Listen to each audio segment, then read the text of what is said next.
রাখির আগের দিন মঙ্গলবার স্নান টান করে উপরে গিয়ে একবারে রান্না চাপাতে চাপাতে ব্রেকফাস্টটা কমপ্লিট করলাম। ভাবলাম ফার্স্টে মুড়ি খাবো, বাট পাউরুটিগুলো নষ্ট হয়ে যাচ্ছিলো, সেজন্য পাউরুটি আর চা খেয়ে নিলাম, আর সাথে একটা বেগনি।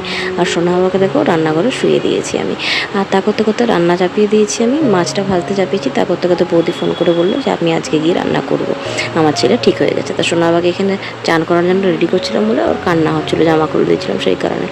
যাই হোক, ওকে স্নান করালাম।